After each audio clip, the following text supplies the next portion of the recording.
2005년 8월 22일 홍명보 당시 대한축구협회 이사는 파주 국가대표 트레이닝 센터에서 시작된 KFA 2급 지도자 강습회에 참가했습니다. 홍명보는 지도자 자격증이 없는 상태였는데요. 지도자를 할 생각이었다면 상급 지도자 자격증부터 따야 했습니다. 상급 지도자 자격증을 따면 유소년이나 초등학교 축구교실에서 지도자 생활을 할 수 있었습니다. 2급 지도자 자격증을 따려면 상급을 따고 2년이 지나야 했습니다. 하지만 홍명보에겐 예외 조항이 적용됐습니다. 협회는 국가대표팀에서 A매치 20경기 이상을 소화하거나 K리그 100경기 이상 출전한 경력자들에 한해서는 상급 지도자 자격증 없이 바로 2급 지도자 자격증을 딸 수 있게 했습니다. 2005년 9월 26일 협회는 딕 아드보카트 한국 축구 대표팀 신인 감독을 보좌할 코치 중 한 명으로 홍명보를 택했습니다. 지도자 자격증이라곤 전무했던 홍명보가 2급 지도자 자격증을 딴 지 3주 만이었습니다. 자격 논란이 불거졌습니다. 2급 지도자 자격증을 보유한 자는 중학교나 고등학교 팀만 지도할 수 있었는데요. 당시 KFA 규정에 따르면 대한축구협회 1급 지도자 자격증이나 아시아축구연맹 A급 지도자 자격증을 취득한 자만 대표팀 지도자로 일할 수 있었습니다. 협회는 당시 지휘권을 갖지 않는 보조 지도자 역할이기 때문에 홍명보 코치의 1급 자격증 취득 여부는 크게 문제될 것이 없다는 입장이었습니다. 지도자 경력이라곤 지도자 수업 3주뿐이었던 홍명보는 국가대표팀 코칭 스태프에 합류한 역사적인 사건이었습니다.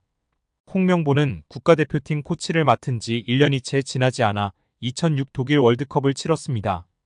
홍명보에게 국가대표팀 코치로 지도자 생활을 시작해 월드컵을 경험하는 데까지 필요했던 시간은 단 9개월이었습니다. 누군가는 평생의 꿈이 될 수 있는 월드컵을 경험하는데 홍명보는 속성 자격증 취득부터 돈으로 살 수 없는 월드컵 코치 경험까지 정말 대단합니다. 이후에도 홍명보는 탄탄대로였습니다. 홍명보는 2006 독일 월드컵 후에도 국가대표팀에 남았는데요. 홍명보는 국가대표팀 코치로 2007 아시아축구연맹 아시안컵, 2008 베이징 올림픽을 차례로 경험했습니다. 2006 독일 월드컵 16강 진출 실패, 2007 아시안컵 3위 및 음주 파문, 2008 베이징 올림픽 조별리그 탈락 등 대표팀은 실패를 거듭했지만 홍명보가 책임질 건 없었습니다. 홍명보는 2008 베이징 올림픽을 마친 후 감독 생활을 시작했습니다. 많은 축구팬들이 알고 계신 것처럼 2010 광저우 아시안게임에서 한국은 한 수 아래로 평가받았던 UAE와의 준결승전에서 연장 접전 끝에 0대1로 졌습니다. 한국은 이 대회에서 3위에 머물며 홍명보의 경질이 예상되었습니다. 그러나 놀랍게도 홍명보는 경질되지 않았습니다. 아시안게임은 금메달이 아니면 의미가 없는 게 분명했고 지난 2002년 부산 아시안게임에서 3위를 한 박항서 감독이 경질되었던 사례가 있기에 명분은 차고도 넘쳤습니다. 그러나 협회는 홍명보를 경질하지 않았습니다. 심지어 2014년 브라질 월드컵에서는 본선 1승도 거두지 못하고 탈락했는데도 협회는 재신임을 발표했었습니다. 결국 여론의 반발이 점점 커지자 기자회견을 열어 자진 사퇴했었습니다. 이후 협회는 2017년 홍명보를 행정총괄 책임자인 전무이사로 내정했습니다. 당시 홍명보는 행정 경험이 전무했었습니다. 이렇게 협회와 홍명보는 아주 끈끈한 관계였으며 증명 없이도 임기를 보장받았었고 낙하산으로만 채용되었던 홍명보였습니다. 이번에도 프리패스로 채용된 것도 홍명보는 뭐 자연스러웠을 겁니다. 홍명보는 나를 버렸다. 이젠 대한민국 축구밖에 없다고 하며 대표팀 감독을 승낙했다고 밝혔었는데요. 홍명보가 버린 건 자신이 아닌 울산입니다. 울산은 3년 재계약을 맺은 지 1년도 지나지 않은 감독을 협회에 내어주면서 상처만 남겼습니다. 홍명보는 대표팀 감독으로 실력은 물론이거니와 도의 신의를 저버리는 인성도 문제가 있는 감독입니다. 속히 선임 취소 혹은 자진 사퇴만이 답입니다. 한국 축구에서 학명으로 가장 두드러진 인물이 바로 지금 이 시끄러운 와중에 축구 대표팀 감독을 맡은 홍명보 감독입니다. 박종환 감독이 대표팀을 이끌던 1995년 한국팀은 코리아컵 준결승전에서 예선에서 쉽게 승리했던 잠비아에 패했습니다. 그런데 이 경기 전날 박 감독의 억압적이고 비인격적 훈련에 불만을 품고 있던 홍명보, 황선홍 등 주전 선수들이 경기 전날 술집에서 대취할 정도로 술을 마신 사실이 언론에 보도가 돼 난리가 났습니다.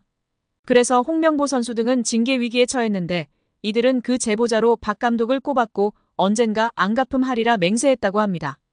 다음해 아시안컵 8강대 이란전에서 한국은 6대2로 참패하였습니다. 유례를 찾기 힘든 처참한 패배입니다. 특히 전반에 2대1로 앞서고 있었는데 휴식 시간 라커룸에서 무슨 일이 있었는지 후반에만 연속으로 5골을 먹은 것입니다. 당사자들은 부인하지만 이 사건은 축구계뿐 아니라 축구팬들도 의혹을 거두지 않고 있습니다.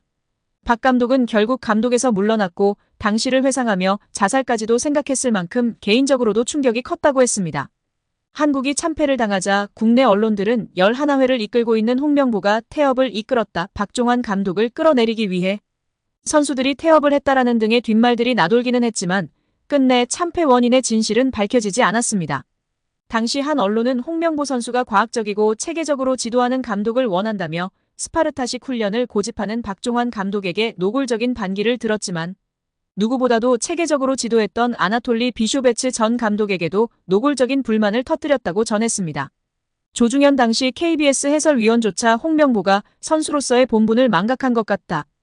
옛날에는 감독의 그림자도 밟지 않았는데 어쩌다 이 지경이 됐는지 모르겠다고 개탄했다고 합니다. 하석주 전 전남 감독은 최근 언론 매체 오센과의 인터뷰에서 11회는 그냥 봉사단체다. 내가 회장을 맡고 있다. 라고 밝힐 뿐 특별한 이야기는 하지 않았었습니다. 홍명보의 능력도 문제지만 장점이라고 평가받던 소통 문제, 리더십 문제도 결코 장점이 될 수 없다고 폭로한 국내 지도자가 있어 화제가 되고 있습니다. 축구팬들이나 전문가들 뿐 아니라 선수들조차도 홍명보 감독 선임에 대해 불만이 높을 것입니다. 박주호 위원이 이야기했던 것처럼 선수들은 훈련 세션 한두 번만 해도 그 감독의 수준을 파악할 수 있다고 합니다. 무리뉴, 엘리케 등 수준 높은 감독 밑에서 훈련받았던 해외파 선수들이 국내 감독의 훈련 세션으로 성에 차지 않을 것이 분명합니다. 선수들이 이전에 벤투사단을 높이 평가했던 이유도 강한 신념의 철학과 훈련 세션 등에서 인정을 했다고 하지요. 전술과 기술적 능력도 떨어지는 홍명보 감독에게 30억 원 가까이 연봉을 지급하는 멍청한 협회에게 열불이 나서 쓰러지기 일보 직전입니다. 최근 유로 우승 스페인 감독 연봉이 세후 9억 원이라고 합니다. 스페인 감독이 9억 원이면 물론 낮은 편에 속하지만 이런 사례처럼 훌륭하고 얼마든지 좋은 감독을 데려올 수 있기 때문에 유로 끝나고 코파 끝나고 더 알아볼 수 있었는데 그냥 의지가 없었던 것입니다. 홍명보의 능력도 문제지만 장점이라고 평가받던 소통 문제, 리더십 문제도 결코 장점이 될 수 없다고 폭로한 국내 지도자가 있어 화제가 되고 있습니다. 위르겐 클린스만 전 감독이 경질된 후 임시 사령탑 체제로 돌아가던 시기에 축구대표팀 스태프로 합류한 한 지도자 A씨는 유럽파가 감독에게 가장 원하는 요소로 소통을 꼽았습니다. A씨는 나도 국내 지도자로 선수들이 해외 감독을 원하는 분위기에 반감이 컸다면서 하지만 내부에 들어가 직접 부딪혀보니 이유가 있더라. 마냥 편하고 싶어서 외국인을 원하는 게 아니었다고 소회를 밝혔습니다. 그러면서 그 친구들 나름대로 합리적인 요구를 하면서 감독이 들어주는 소통 구조를 원하더라. 내용을 들어보면 결코 비합리적이거나 무리한 요구가 아니다. 충분히 할 만한 얘기를 하더라. 아무래도 선수들은 국내 감독의 경우 그런 식의 소통이 어렵다고 생각하는 게 아닌가 싶다고 말했습니다. 손흥민의 결정은 어떻게 될까요? 손흥민의 바이에른 뮌헨 이적설이 또 불거졌습니다. 토트넘은 손흥민을 장기적으로 붙잡을 생각까지는 없습니다. 올해 여름 큰 이적료를 발생할 수 있는 마지막 기회인 상황에 꽤 많은 유럽 클럽들이 손흥민 상황을 지켜보고 있습니다. 토트넘은 손흥민과의 재계약을 희망했으나 손흥민이 이에 회의적인 반응을 보이면서 협상이 지연되고 있습니다. 영국 매체 토트넘 호스퍼 뉴스는 토트넘은 손흥민을 클럽 역사상 최고의 선수 중 한 명으로 남기길 원하지만 손흥민은 계약 연장에 확신을 갖지 못하고 있다고 보도했습니다. 현재 손흥민의 계약은 2026년 여름까지 유효하나 토트넘이 손흥민을 올해 여름에 매각하지 않는다면 내년에는 자유계약으로 팀을 떠날 가능성이 큽니다. 이에 따라 토트넘 내부에서도 손흥민의 이적을 현실적으로 고려하고 있는 분위기입니다. 영국 매체 풋볼 인사이더는 토트넘이 손흥민의 대체자로 크리스털 팰리스의 에베레치 에제를 주목하고 있다고 전했습니다. 이는 손흥민의 이적 가능성이 높아지고 있다는 신호로 해석되고 있습니다. 스페인 매체 피차에스는 바이에른 뮌헨이 손흥민과 계약할 수 있다. 그는 뮌헨의 공격 강화 전략에 적합한 선수이며 이미 분데스리가에서 실력을 입증한 경험도 갖추고 있다고 전했습니다. 특히 손흥민의 전 동료인 해리 케인의 존재가 그의 이적 가능성을 더욱 높이고 있다. 지난해 토트넘을 떠나 뮌헨으로 이적한 케인은 손흥민과의 관계는 특별하다. 우리는 토트넘에서 환상적인 파트너십을 구축했다. 분데스리가에서도 함께 잘할 수 있을 것 같다고 말하며 손흥민과의 재회를 바란다는 뜻을 나타냈습니다. 손흥민과 케인은 2015년도 시즌부터 2022년도 시즌까지 프리미어리그에서 47골을 합작하며 역대 최고의 공격 듀오 중 하나로 평가받았습니다. 만약 손흥민이 뮌헨으로 이적할 경우 두 선수는 다시 한번 유럽 무대에서 환상적인 호흡을 선보일 가능성이 큰데요. 손흥민의 이적설에 더욱 힘이 실리는 이유는 바로 우승 가능성입니다. 손흥민은 프로 데뷔 이후 단 한 개의 주요 트로피도 들어올리지 못했습니다. 반면 바이에른 뮌헨은 지난 12시즌 동안 무려 11번의 분데스리가 우승을 차지하며 독일 최강팀으로 군림하고 있습니다. 유럽 축구 연맹 챔피언스리그에서도 매년 강력한 우승 후보로 평가받고 있습니다. 영국 매체 스포츠몰은 토트넘은 현재 프리미어리그 13위에 머물러 있으며 이번 시즌도 무관으로 마칠 가능성이 큽니다. 손흥민이 우승을 위해 뮌헨 이적을 선택할 수 있다고 보도했습니다. ESPN의 마크 오그덴 기자 또한 손흥민은 우승을 원한다면 새로운 도전을 선택해야 한다. 케인이 뮌헨에서 우승을 노리는 것처럼 손흥민도 최정상급 클럽에서 트로피를 들어올릴 자격이 있다고 주장했습니다. 바이에른 뮌헨 역시 손흥민 영입을 강력하게 추진할 가능성이 높은데요. 현재 뮌헨은 레로이 자네, 킹슬리 코망, 세르주, 그나브리 등 측면 공격수들의 부상 및 부진 문제를 겪고 있습니다. 이에 따라 즉시 전력감으로 검증된 손흥민을 영입하는 것은 뮌헨에게도 큰 이득이 될 수 있다는 평가입니다. 독일 매체 아벤트 차이퉁은 뮌헨은 손흥민을 영입해 공격력을 극대화할 계획이다. 특히 손흥민의 연봉이 180억 원 수준으로 기존 주전 선수들보다 가성비가 뛰어나 뮌헨에게 매력적인 옵션이 될 것이라고 전했습니다. 이적시장 전문 매체 트랜스퍼마르크트에 따르면 손흥민의 현재 시장 가치는 약 580억 원으로 평가됩니다.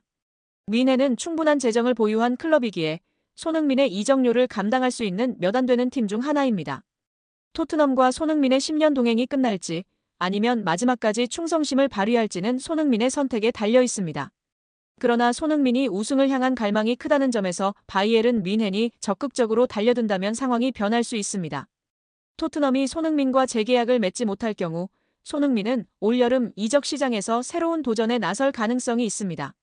그 선택지가 바이에른 뮌헨이 될지 아니면 또 다른 클럽이 될지는 앞으로를 지켜봐야 할 것입니다.